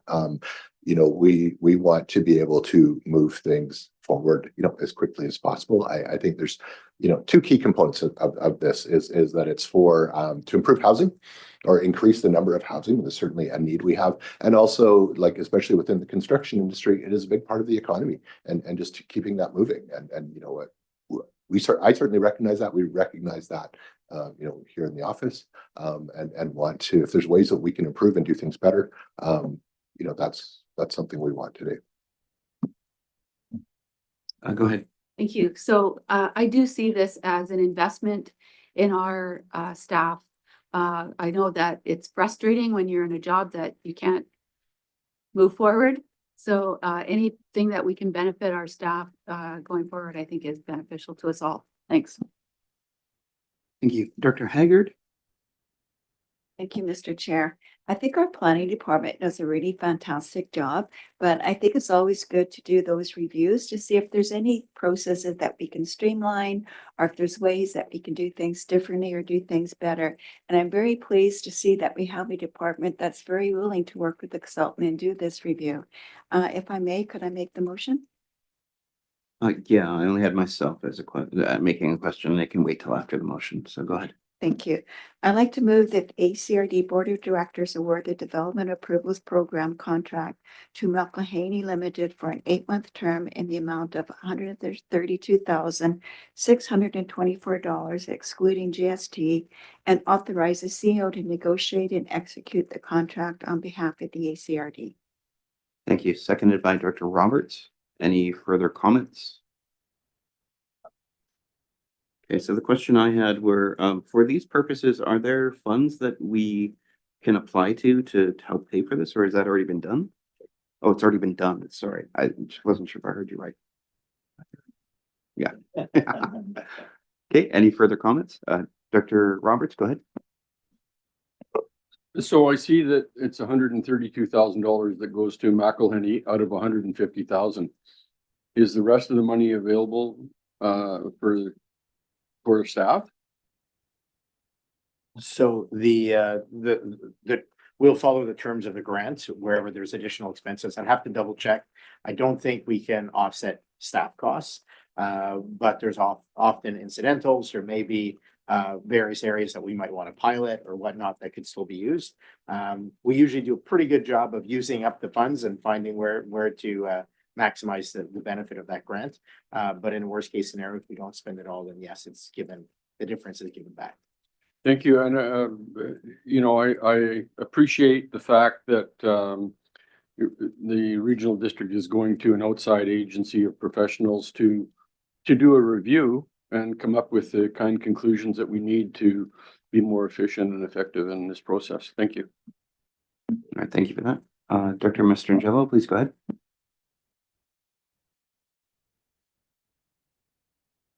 Or muted, sorry. You're gonna have to start over. Thanks. Yeah. Is this fund available just strictly to the regional district? Is there any opportunity to have some of the work here engage and overlook those connections that we have with the nation and just some of those areas of yeah, I just think there might be some areas that would be also good to review in this review, and maybe part of that has to do with how we work together with the First Nations on some of these areas. That's a very good question, Daniel. The answer is yes. So in the process review, when we put out the RFP and in the submissions received, we clearly identified that in our process we have a handoff to First Nations, and so that is included in the process review. Now, what isn't overtly included is any review in terms of how the nation's internal process review works. But I will say that there will be interviews and discussion with our partnering agencies, which includes all the nations. And so that is part of the work plan. There's a limited depth to that. Evidently, we can't do 11 process reviews or organizational process reviews, but it is part of the dialogue because it's a significant, I'll say, inconsistency for us. Even though we do our best, in some cases there's memorandums of understandings, there's often some understanding at a staff level. Things change over time, and one key element is really going to be how do we consistently do that handoff, and what are the expectations around that, because we currently don't collect funds. So you know, you lose that government reviews, but they don't get paid to review what we hand off. And that is and we're not unique. I think across the province, the majority would probably be in the same position as us. There might be exceptions to that. But in many instances, referrals to First Nations are either not paid for, or they're large enough where they substantiate a whole different sort of legal submodel where an agency is paying for a number of staff. So the in-between isn't very well articulated. So I know I'm giving a very long answer to a yes and no, but it's that is going to be reflected in the work that's done. I just as a piece of advice, I may say that you might want to just connect into any meetings that are, you know, high level enough for us to be a part of it, just to understand. And you may want to go through as your own nation as well and interact not only with Indigenous relations and reconciliation or municipal affairs or the federal government, even to see if there's other fund available for these kind of things, so that we're not competing with ourselves and we're also not using a CRD slot to do something specifically for Indigenous communities. So this is something that could benefit the whole regional district. And so we might be able to get the same kind of funding from other sources or from the same source, depending on how it's all set up. So it's worth investigation though. So it's a good question. Yeah, that actually helps answer the next part of my question was, yeah, I definitely understand that part and not wanting to add on to this, but just seeing where some areas combine. And yeah, that was kind of leading to the next question was, maybe there's something that we can look at in the nation's governance to do those kind of internal reviews and connections. I know I'm seeing it in another area in our government in one department that we're having a full review on how the process is working, if it's working or if it's not working and what needs to be updated. And we actually went with MNP, which was probably, yeah, one of the more costly ones, but yeah, it's a conversation that we can look to in the future and keep an eye out for and keep one informed. Thanks. Yeah, that could be a monolith conversation as well, but any capacity that you invest in and get the Crown to invest in your capacity as Eklutha thought will help the ACRD through Long Beach, as well as probably the District of Eklutha. So I think that just ends up benefiting everybody all around. So with that, I feel like I'm going to talk to my nation about that. So with that in mind, we do have a motion on the floor, which because it's weighted, we'll do a recorded vote. So unless there are any other comments, I see none. All those in favor? Once again, I'll do it online first. Director McEwen, Director Beckett, Director Mastrangelo, Director Roth, Director Coots, Director Steer, Director Minions. Thank you, Director Minions. Thank you. I think that's everybody. Yeah, everybody else is staff. And then Director McClellan, Director Roberts, Director Sparrow, Director Cote, Director Haggard, and Director Jack. Okay, so that's all good.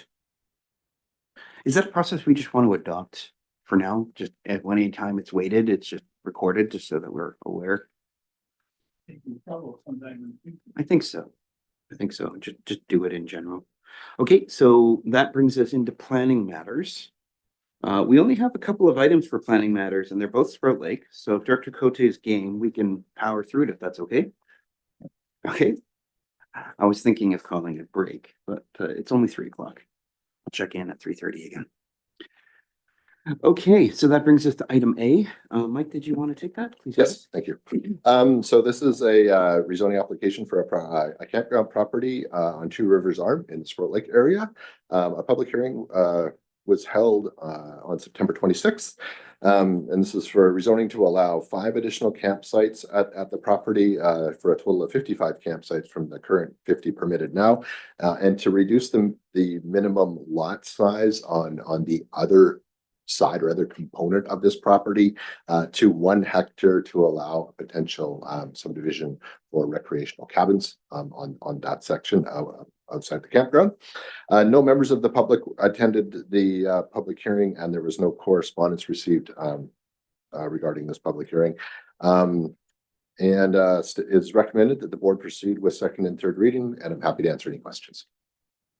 Thank you. Director Cote? Thank you. It was a lonely public hearing. With a book of, yeah, I'll leave it at that. Staff do a great job reading out all of the report. So at this time, I would like to make the motion that the Board of Directors receive the public hearing report. Do we have a seconder? Thank you, Director McClellan. Any further comment? Seeing none, all those in favor? A motion carried. I'll move that the Board of Directors receive the public hearing minutes. Seconder, thank you, Director McClellan. Any further comments? Seeing none, all those in favor? A motion carried. I move that bylaw P1498, Regional District of Alberni Clayoquot zoning text amendment be read a second time. Thank you, seconder. Thank you, Director Sparrow. Any further comment? Seeing none, all those in favor? Motion carried.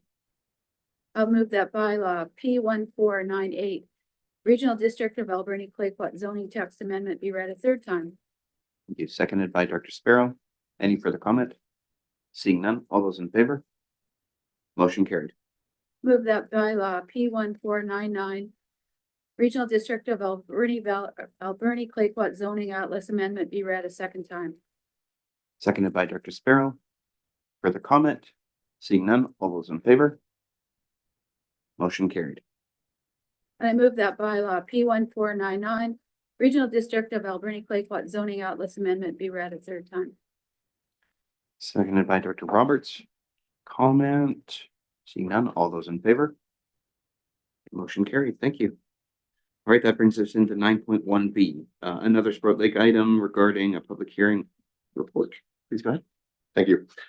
So this is a rezoning application for a property on Sterling Arm Crescent. A public hearing was held on October 1st. 2 members of the public were in attendance and 3 letters were received prior to the public hearing. The applicants have applied to rezone to a site-specific comprehensive development zone to allow a private storage facility, a single-family dwelling, and home occupation on this property. There is to be no commercial or industrial business uses except for home occupation, no commercial rental, and no on-site sales. The public input received at sort of prior to and at the public hearing related to surface runoff, road improvements, and the size of the building, or the size of the structure, and wanting to ensure that no commercial uses would happen at the public hearing.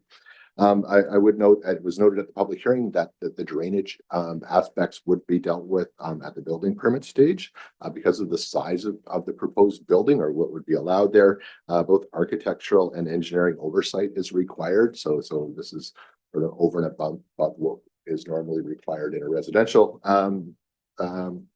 build. And then this would be required and dealt with at the building permit stage. As far as lot coverage, I would note that the residential lot coverage at the property is 25%. If this property were to be developed and subdivided, whereas the proposed zone is at 15% with additional setbacks and vegetative buffers around the properties. It is recommended that the board proceed with second and third reading, and I'm happy to answer questions. Thank you. Dr. Coates? Okay. Another quite lonely public hearing. So I would move that the Board of Directors receive the public hearing report. Thank you. Seconded by Dr. McClellan. Thank you. And Dr. Roth, you had a comment? I have questions, yeah. Please go ahead. On page 154 of the agenda package, a Sprout Lake resident said that they watched over 100 loads of gravel and heavy construction going into this project so far, and that it hasn't been talked about. Has the project started?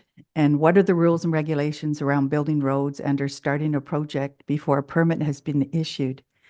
And also, after reading the concerns from neighboring properties, I think more thought needs to go into this project. Clearly, it's a project that is industrial in nature, that is attempting to fit into a residential area. The Sprout Lake Advisory Planning Commission discussed the application on August the 19th and recommended that the application be denied. Some new information has come forward. I would like this application to go back to the Advisory Planning Commission for further recommendations, and I'd also like a recorded vote. Thank you. Yes, thank you. Mike, go ahead. I don't think you can go back to the APC after a public hearing. We cannot go back to the APC after a public hearing without holding another public hearing. Is it the next application we're going to deal with is the one that the APC recommended be denied. Okay, you might be ahead of the curve then. Are you talking about Hermanson? Or are you talking about Colson, the campground? Well, page 154, maybe I made a mistake, but let's look it up. I don't have the whole agenda in front of me. Let's see here. Can someone look it up? It was at the end. Actually, I can look it up if you just give me a second. Mike's reading it right now just to catch up.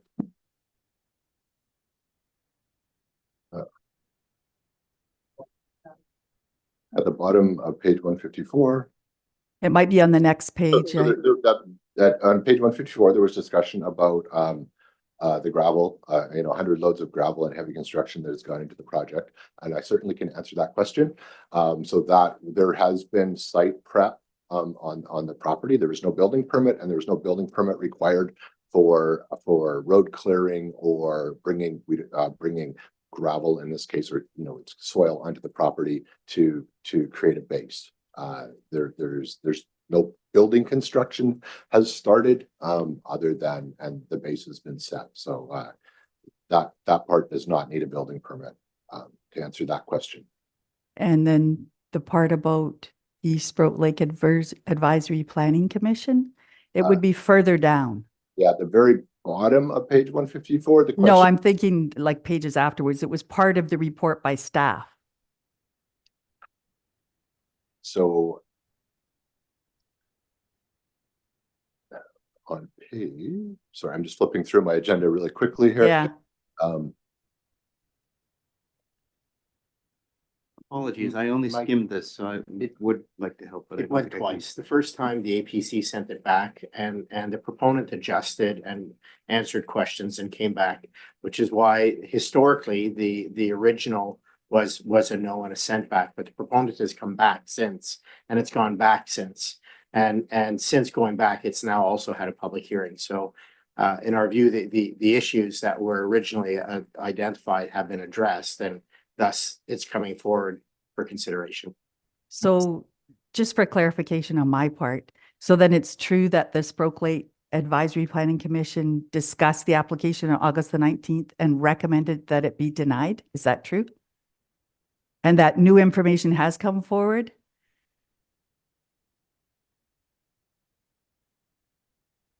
Yeah, I think they're just looking right now. Sorry, okay. While that's happening, I do have to use the washroom, so I'm going to call a 5-minute. Because no Yeah, more- I can look too then. Let's come back at 1/4 or 16 after, we'll call it. Thank you.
Okay, looks like we're right there at 3:16, at least by my watch.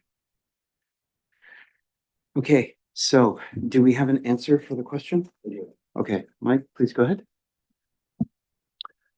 Yes, so this was the industrial or the commercial component was discussed at the Advisory Planning Commission meeting on the 15th of July. And they would that was addressed, and then it was addressed in the zone. So no commercial or industrial use and no sale of vehicles will occur on site. And again, this is why we proposed a comprehensive development zone to craft sort of what the applicants was wanted and to address concerns brought up initially by the Advisory Planning Commission and to minimize impacts on the neighborhood. So hopefully that clarifies for everybody. Okay. Dr. Roth, is that sufficient? Did you have any follow-up? Well, so I'm just curious about the planning commission. So they recommended acceptance, or they recommended to go forward with this? Daniel, go ahead. So the area that you're referring to is actually on the next application. That APC denial is on the next one.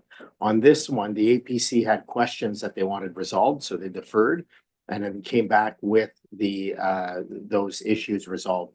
The two issues being a confirmation that it's not for industrial use, and that was done. And the second was for the runoff being properly engineered so that it didn't flood neighboring properties. That's also been professionally engineered and dealt with. So Okay.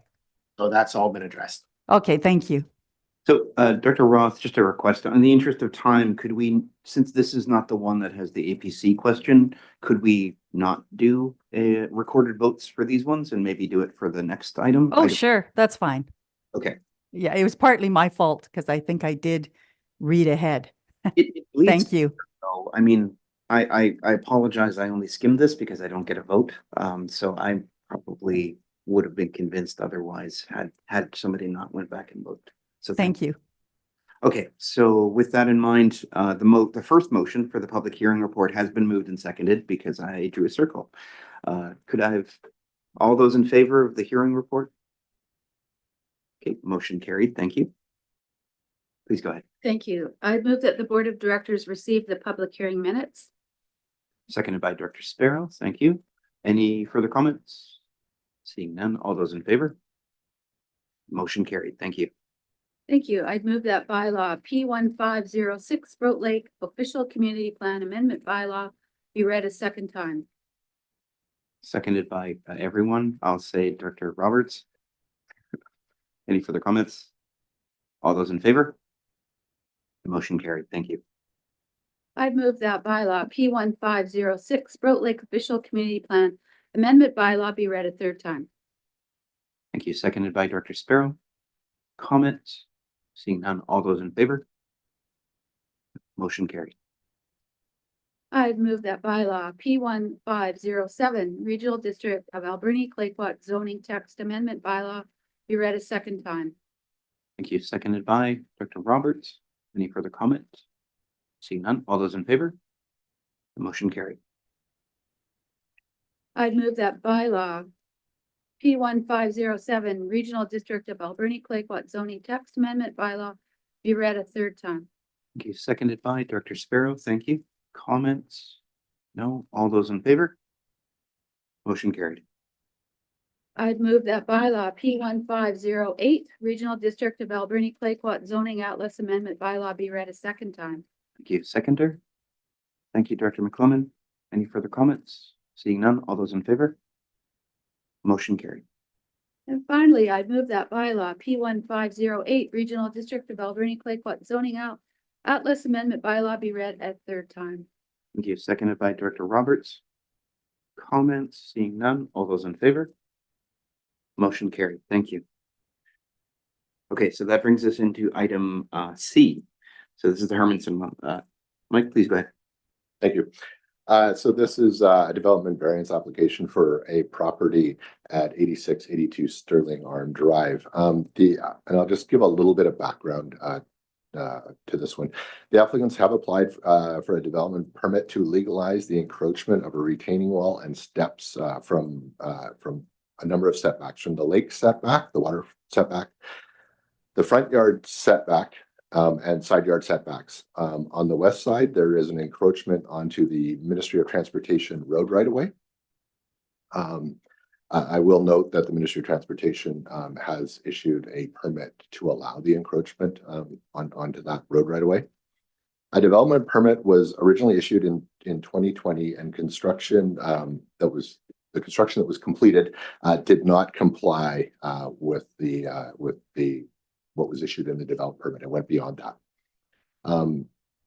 A development variance application was applied for, as well as a second development permit was issued in 2024 for remediation work. So this involved replanting and removal of the concrete stairs at the edge of the lake. The Advisory Planning Commission has reviewed this application twice, and on August 19th recommended that the board deny this request. The property owners have done all of the remediation work that was recommended in the updated development permit, in the updated development permit and biologist report. And the biologist report is attached, as well as some geotechnical assessments. So it is recommended that the board proceed to the neighbor notification before making a final decision on this property. And I just would note that some of the discussion around this was there was some concern about the impact. There could be some significant impact to removing the works, as well. And I think that needs to be considered. So the recommendation is to proceed with the neighbor notification. If the board is going to consider denying this application, there is what the recommendation, there's a motion or possible motion there as well. And I am happy to answer any questions.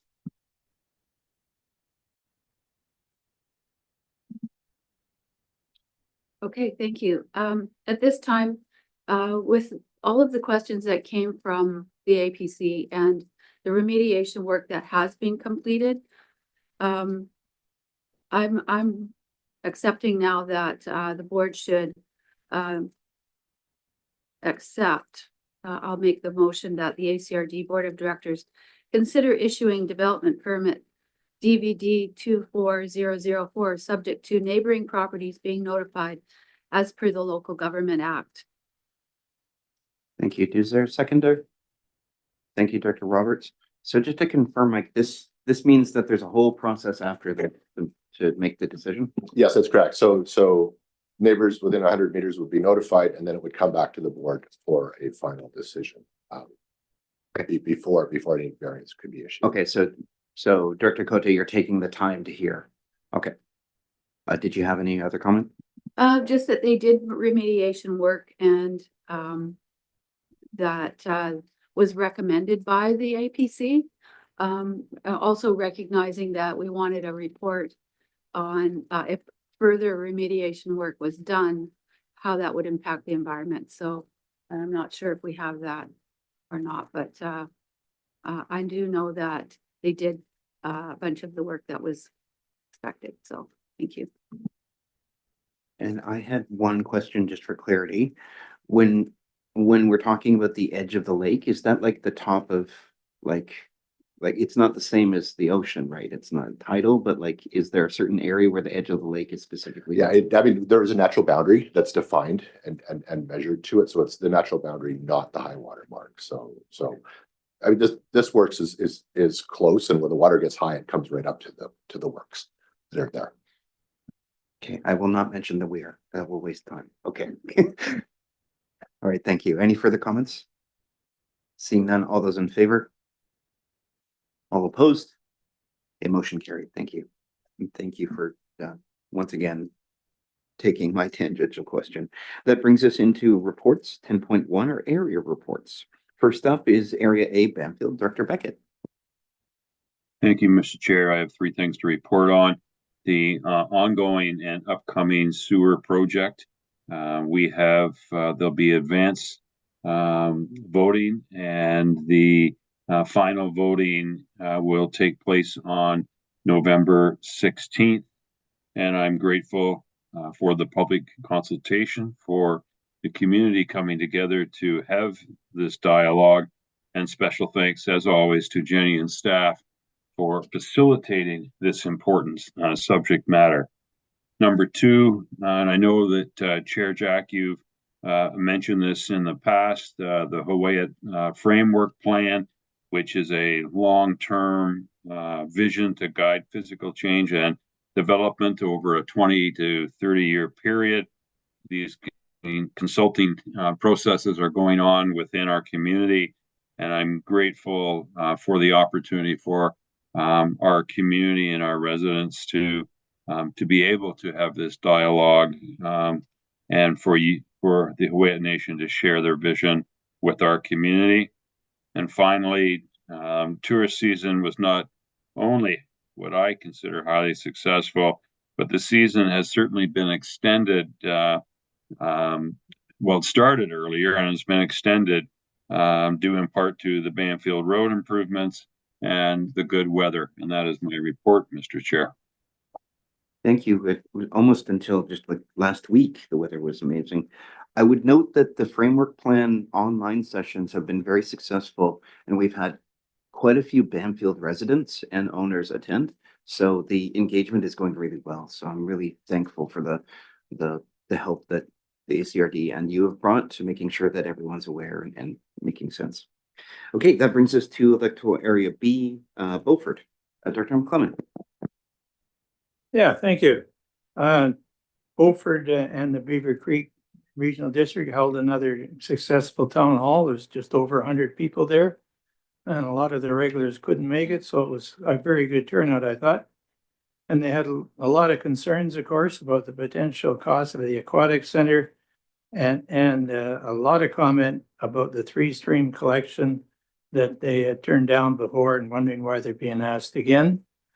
And I think I'll let the Beaver Creek director finish that report, and if something else needs to be said, I'll come at the end. Thank you very much. Thanks. I'll check in with you at the very end, Dr. McClement. Item C, Long Beach. Dr. Roberts. No report from Director Siga. Thank you. Area D, Sprout Lake, Dr. Cote. Thank you. So there is ongoing conversations at the Somas Fish Flow regarding lake levels for Sprout Lake and Great Central Lake. We talked about the weir. The plates have been removed and the lake is quite low still. Great Central Lake Dam also is part of the conversation, and the management by Catalyst, managing those lake levels. Also part of our conversation once again is been brought up as to removal of Bob's Rock. I've also was on a tour with Mosaic last week and have been offered a tour of Sprout Lake because we didn't tour there. So that is proposed for November sometime. And that's about it right now. Thank you. Thank you, Dr. Cote. Next up, we have Area E, Beaver Creek, Dr. Roth. Thank you. Yes, Director McClement is correct. We had a very successful town hall meeting on September the 29th. We spoke about many issues, and one that was included was how directors vote on issues. The majority of the people at the town hall want to know each director's position on issues. They want all votes recorded all times. We also had a guest, Harley Wiley from Tishat First Nation. He spoke to us and clarified issues about water rights, watershed security, and consultation with Tishat. Harley Wiley's comments were very well received by everyone in the room. It was a really good meeting. Thank you. Great, thank you. That brings us to Area F, Cherry Creek, Dr. Sparrow. Thank you for that. I too was on a Mosaic tour and we toured Cherry Creek. That's why not go with the best first. Just kidding. It's closest. We went there and we toured the areas they're going to log and what they've done and what they plan on doing in the future. And I believe they said they haven't done any slash burning so far in the valley this year. Yeah, so they're not doing that, which is good. So people would see, there's smoke in the valley right now, but it's not from industrial waste, it's from houses, I guess, putting smoke and backyard burns, so. Also coming up November 6th at 6 p.m. to 8 p.m., there will be the Cherry Creek Waterworks District Conversion Study presented by the consultant, the Cherry Creek Community Hall. Hope all can attend. And then a week later, November 13th, Solid Waste Management will be out there presenting their plan, training people interested in why they're doing what they're doing. So things are starting to move out there. Thank you. Thank you. Next up is the city of Port Alberni, Dr. Minions. Thank you. We are about to start our budget process and have a lot of extra committee of the holes coming up over the next couple of months, hoping for broad community engagement. And we opened the Key to Key, a few other exciting things happening in the community. And I'll go to Director Haggard if she has any additional items to add. Please go ahead. Thank you. I was just going to talk about the Key to Key. On September the 3rd, we had a soft opening of the Key to Key pathway. We had staff, council, contractors, and community members walk from Harbor Key to Victoria Key. The pathway is about 95% complete. We're waiting for some signage and beautification, and those things probably won't happen until the spring. And on the way here, while I was stopped at the red light on Gertrude there, I saw 4 different people walking, somebody walking their dog and a biker. So just in that short amount of time. So I think it's going to be a really heavily used path. We've heard nothing but really great comments. So a great amenity to the community. Thank you. Thank you for that. Next up, we have item H, District of Tofino, Director Steve. Thank you through the chair. Just a couple of large infrastructure projects, a replacement of a large water main and sidewalk improvements on 4th Street.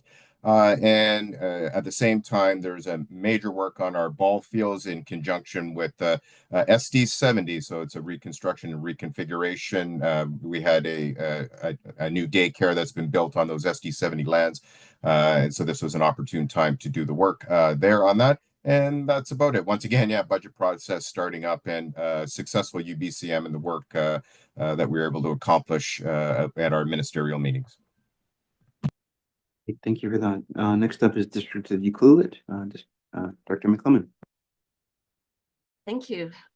We had some extra money left over from Ministry of Transportation for paving Peninsula Road. So we were able to extend that paving from Bay Street to Main Street. So most of Peninsula Road is now beautiful to drive. So they're still finishing off some of the markings and planting of trees. But the bike path is complete now as well. And that's about it. We have a pretty light agenda for tomorrow, but we do have an all candidates debate starting at 4 o'clock today at our community center for the 3 Mid-Island Pacific Rim MLA candidates. So I will be attending that. Great, thank you for the reminder. Next up is item J for Huu-ay-aht.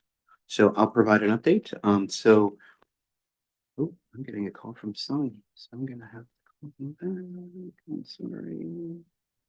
Okay. What was I saying? Okay, so 3 things. On the same day as the vote for the sewer projects, the final vote on November 16th is also the day that Huu-ay-aht will be conducting its People's Assembly. So we'll be reporting on in our plans for the budget and the types of amendments that we've been moving forward. So we just got to make sure that we remind our Banfield resident employees that this is also the last time that they have to vote on that. So we'll make sure that that happens. Part of what we'll be reporting on is the Huu-ay-aht Framework Plan and how that interfaces with the ACRD and the community of Banfield specifically. Dr. Beckett has put that forward already. So we think that we've been engaging fairly well with all interested community members. So doing that will be very helpful. And lastly, we're probably going into a period of strategic planning and budgeting. And so we may start to inquire about various types of programs and services or service contracts that we may want to enter into, and we'll provide a list probably in November. But it would be helpful to remind us and by us, I mean me, by the end of November, just to make sure that we have that all in place. That's pretty much it for me. So we'll go to the next one. Don't think Director Johnson is here, so we'll go to the Ho-Chukwu Tribe. Dr. Coots. Thank you, Chair. Hochelaga has also just finished up our annual People's Assembly, and then we also had an additional surprise special People's Assembly as well, to continue on some discussions about communications that some of our members had some concerns with. And I believe it is next week we should be entertaining our new communications coordinator employee. So we are quite excited about that as well. Other than that, we are also in the midst of strategic planning, and so we're going to be busy focusing on that. And yeah, that's where we're going to be focusing our time for the next little bit. Thank you, Chucha. Thank you very much. And for the Ucluelet government, Director Mastrangelo. Yes, so we also had our annual General Assembly a couple weeks ago at the end of September, which was probably the best turnout that we've had. And it went on for a couple days, and that's also the first time we've organized an event like that for people to come back. So that's really great.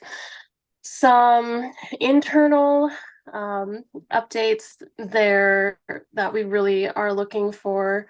Again, a director of operations, another chief financial officer, the position opened up again, a lands director, an infrastructure manager, an LPN, and probably a couple others that I missed, but just to put that out there that we are looking, and there's a lot of really good opportunities for employment, and we hope to have some updates of those positions filling in the near future.